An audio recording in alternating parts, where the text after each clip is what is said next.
출애굽기 3장에 보면은 애굽에 있던 이스라엘 백성들이 그 어린 양을 잡아서 피를 문설주에 바르고 그로 인해서 그 재앙을 넘어가는 그런 내용이 나오는데 한번 보겠어요. 21절 22절 같이 보겠어요. 출애굽기 3장 21, 22절 같이 봅니다. 내가 애굽 사람으로 이 백성에게 은혜를 입히게 할지라 너희가 갈 때 빈손으로 가지 아니하리니 여인마다 그 이웃 사람과 및 자기 집에 우거하는 자에게 은폐물과 금폐물과 의복을 구하여 너희 자녀를 꾸미라. 너희가 애굽 사람의 물품을 취하리라. 아멘.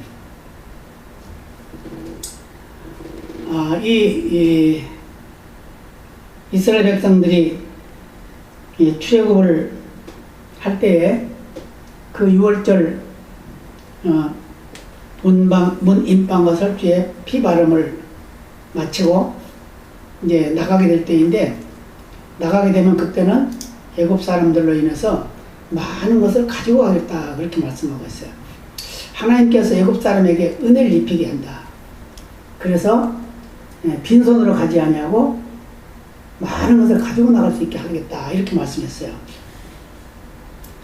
그래서 이제 그게 그 여인마다 그 이웃 사람과 및 자기 집에 우거하는 자에게 은폐물과 금폐물과 의복을 구하여 모든 좋은 것은 다 이제 구하는 거죠. 그래서 자녀들을 꾸며라. 그래서 너희가 애굽 사람 물품을 취해서 그걸 가지고 나가게 될 것이다. 이게 이제 약속이죠. 그러니까 이제 출애굽하기 전에 이것을 취하게 됩니다. 그러니까 그들이 이걸 주면서 빨리 나가라 이제 그랬단 말이에요. 빨리 나가라.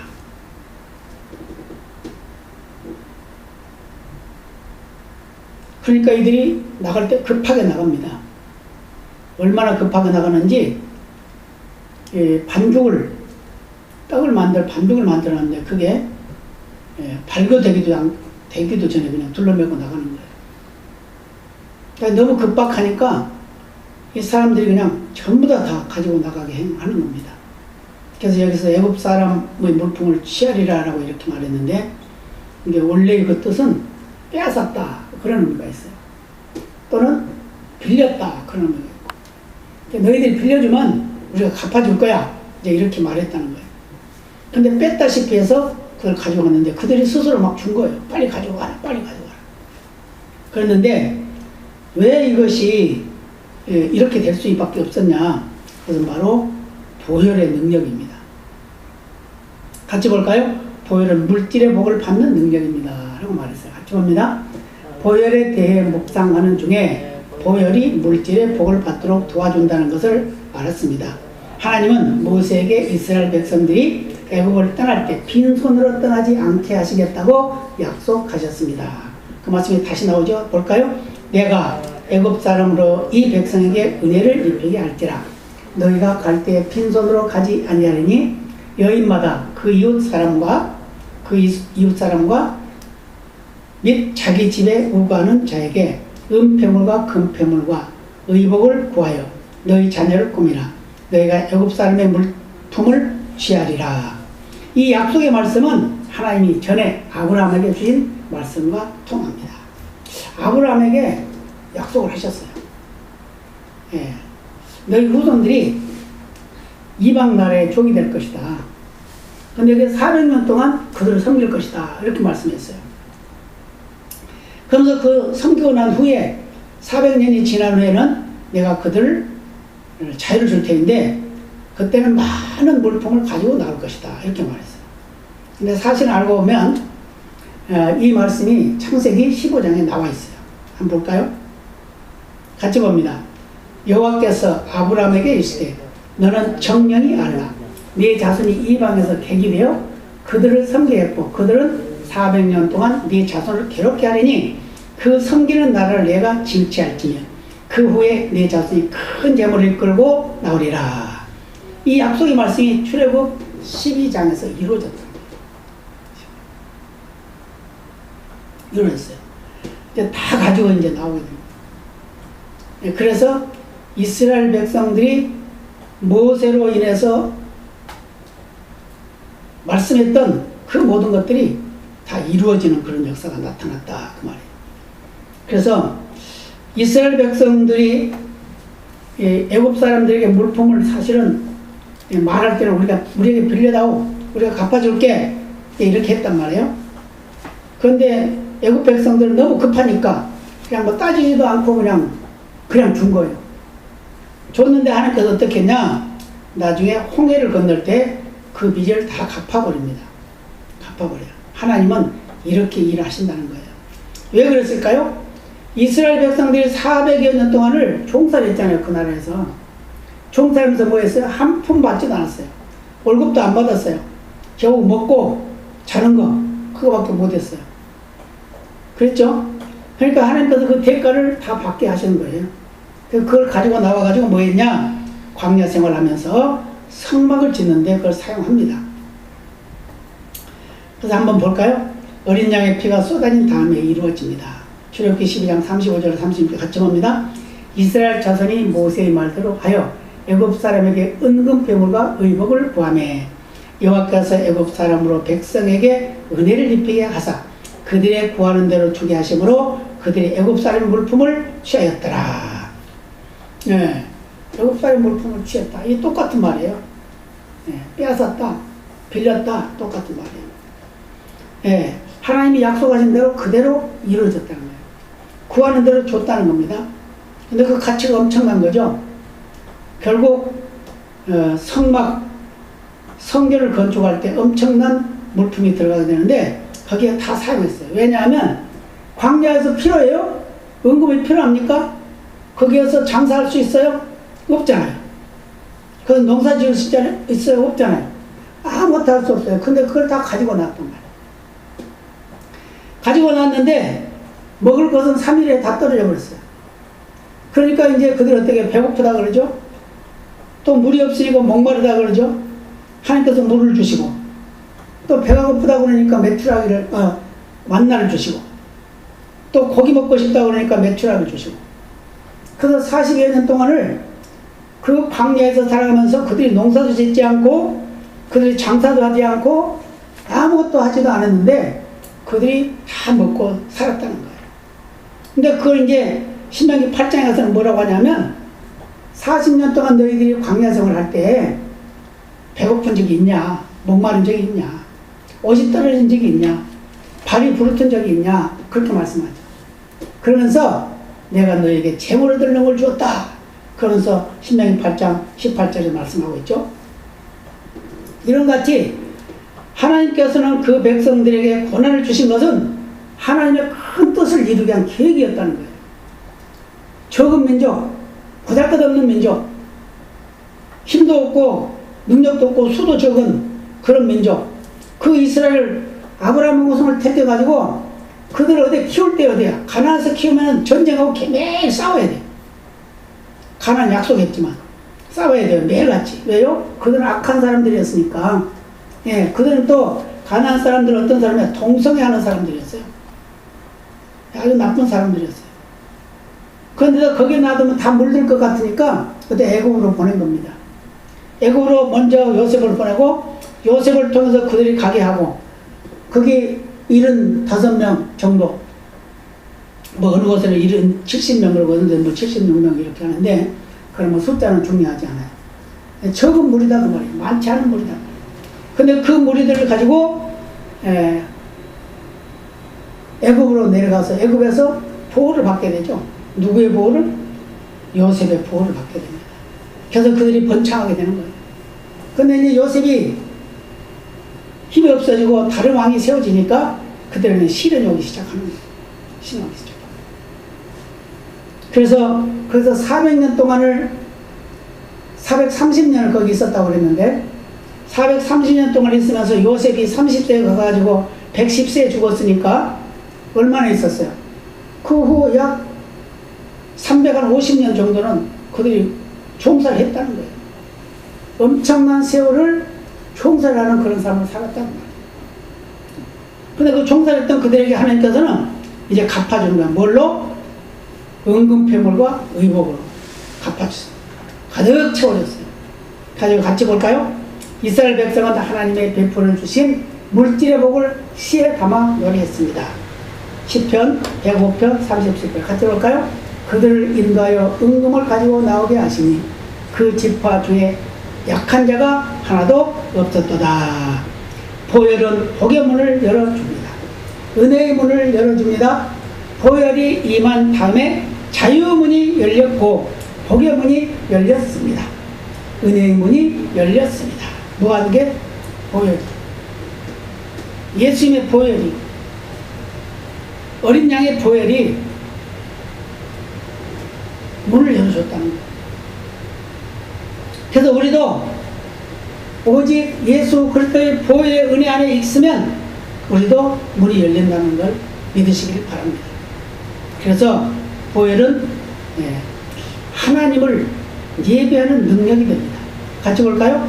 하나님이 이스라엘 백성들 애굽에서 나오게 하신 가장 중요한 이유는 하나님을 섬기게 하시기 위함입니다.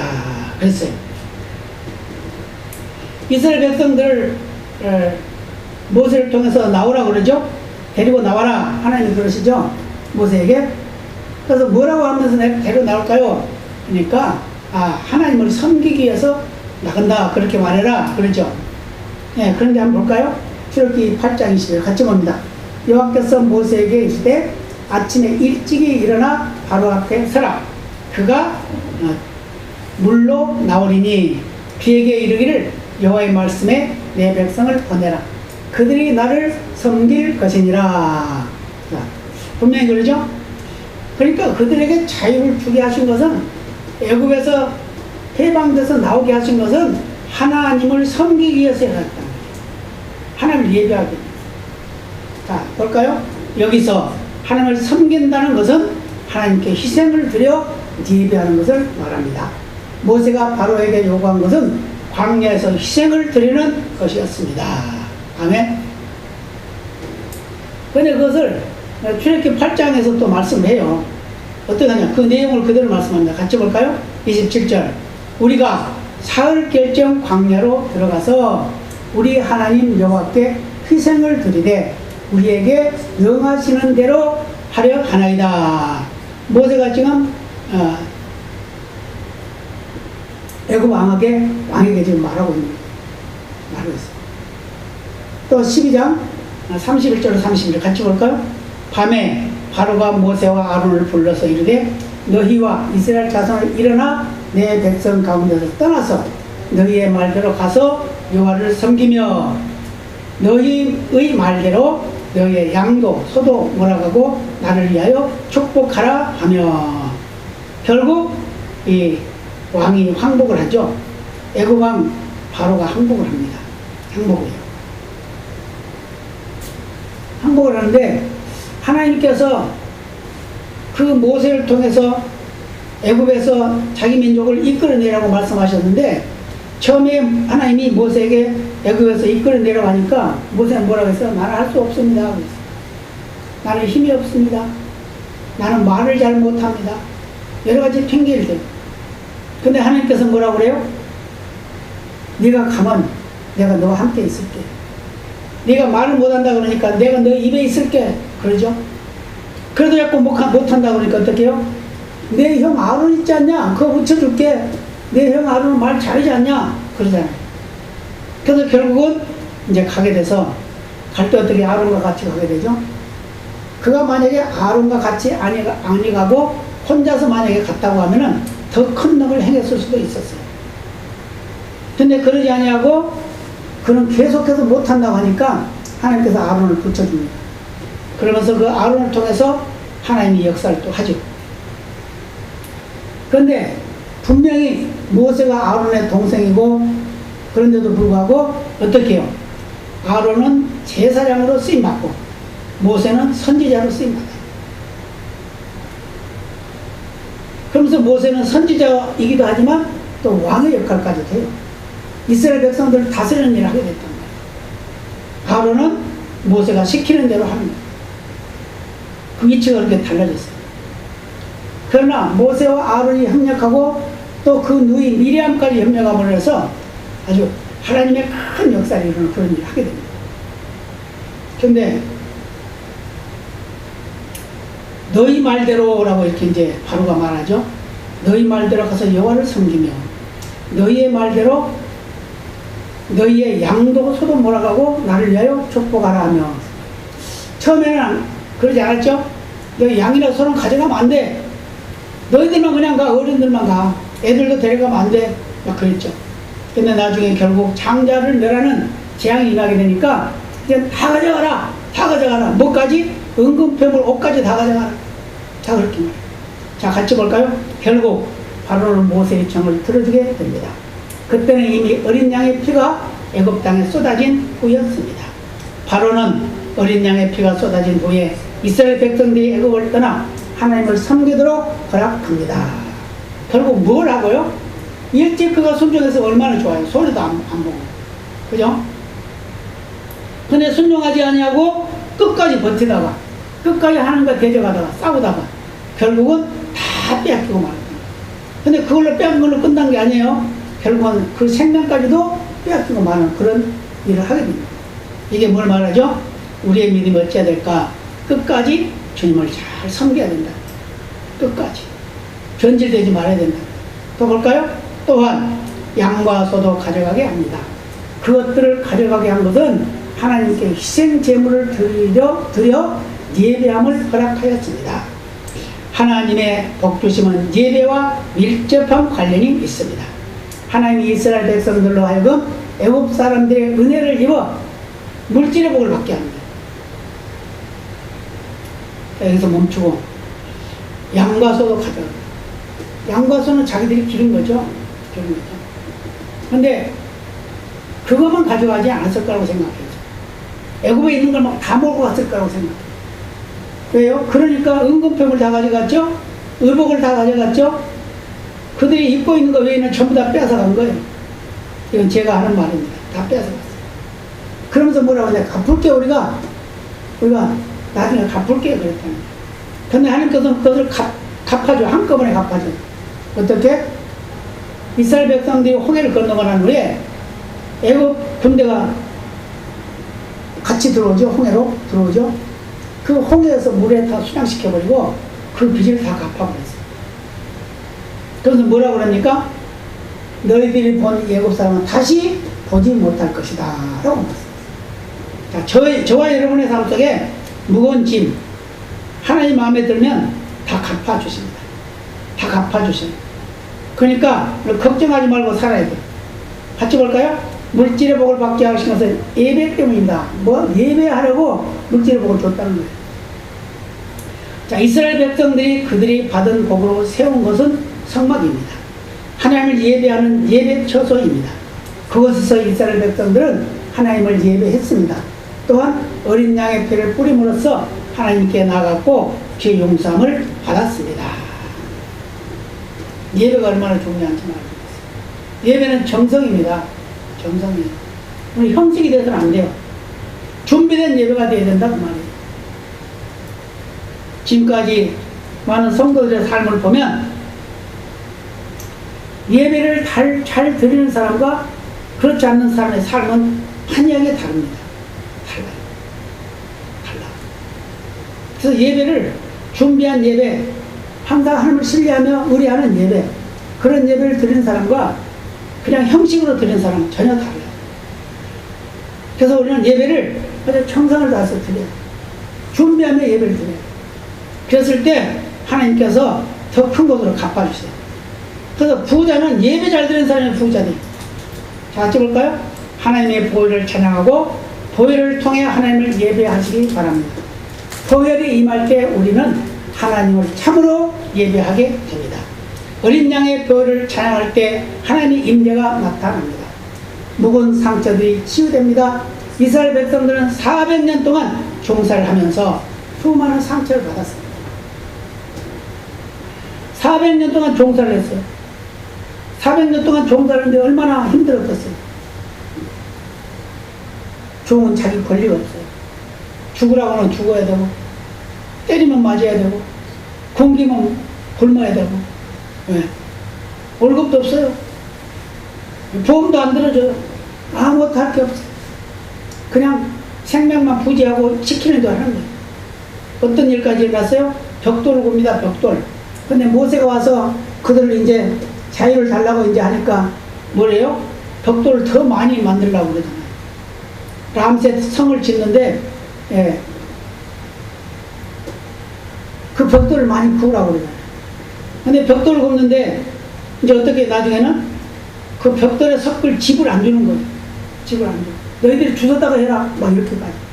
얼마나 힘들고 어렵겠어요. 그런데 하나님께서는 그 모든 고통과 아픔을 다 한꺼번에 갚아주셨음을 믿으시기를 바랍니다.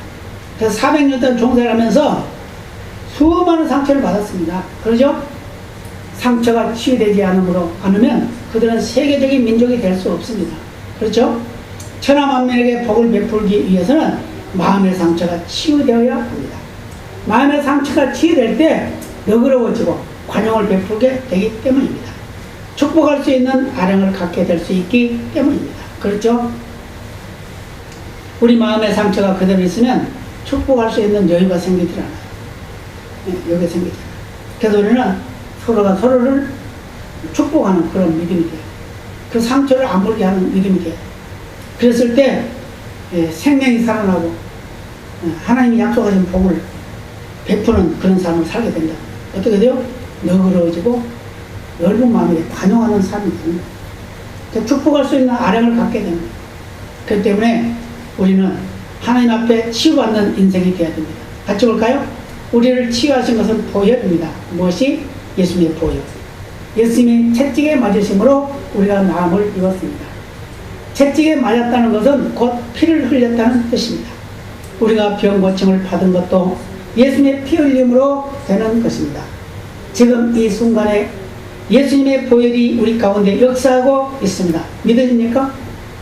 예수님의 보혈이 지금도 우리와 같이 있는 거예요. 예수님의 보혈은 그냥 없어진 것이 아니고 계속 흘러내리는 거예요. 혈액은행에 혈액이 가득 차 있어서 환자가 필요할 때마다 꺼내 쓰는 것 같이 우리에게 필요한 보혈, 구원의 보혈은 항상 흐르고 있다 그 말이에요. 그래서 하나님의 나라가 임하게 됩니다. 같이 볼까요? 하나님의 나라가 임하고 있습니다. 죄에서 자유케 되고 마음의 상처와 육신의 질병에서 고침받고 천하 만민을 축복하는 능력의 역사가 나타나고 있습니다. 출애굽기 12장 21절 23절 같이 봅니다. 모세가 이스라엘 모든 장로를 불러서 그들에게 이르되 너희는 나가서 너희 가족대로 어린 양을 택하여 6월절 양을 잡고 너희는 우슬초 묶음을 취하여 그릇에 담아 피에 적시어서 그 피를 문 임방과 좌우 설치에 뿌리고 아침까지 한 사람도 자기 집 문 밖에 나가지 말라. 여호와께서 애굽 사람을 치러 두루 다니실 때에 문 임방과 좌우 설치에 피를 보시면 그 문을 넘으시고 멸하는 자로 너희 집에 들어가서 너희를 치지 못하게 하실 것임이니라. 아멘. 피. 이 피는 무슨 피라고요? 예수님의 피라고. 어린 양의 피는 누구의 피라고요? 예수님의 피라고. 이 예수님의 피가 생명을 살리는 겁니다. 예수의 피가 부욕케 합니다. 예수의 피가 우리를 경고케 합니다. 예수의 피가 우리를 행복하게 하는 겁니다. 그 때문에 우리는 예수의 피를 항상 기억해요. 그 때문에 감사해요. 이 세상에 별별 게 다 있죠. 예, 믿음의 사람, 예수 믿는 사람은 예수를 믿어야지, 예수의 보혈의 공로를 의지해야지 다른 걸 믿어서는 안 돼요. 주먹을 믿어도 안 되고 돈을 믿어도 안 돼요.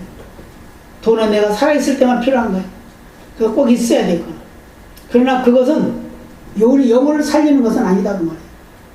있어도 우리는 천국 가고 없어도 천국 가요. 뭐만? 예수의 피만 있습니다. 예수의 피가 우리를 살려주는 거죠. 예수의 피가 문 임망과 설주에 묻었을 때, 그 어린 양의 피가 묻었을 때 재앙이 넘어갔어요. 생명이 살아났어요. 죽음이 끝쳤어요. 그러나 그 피가 있지 않는 곳에는 생명이 끝나버렸습니다. 다 죽고 말았습니다.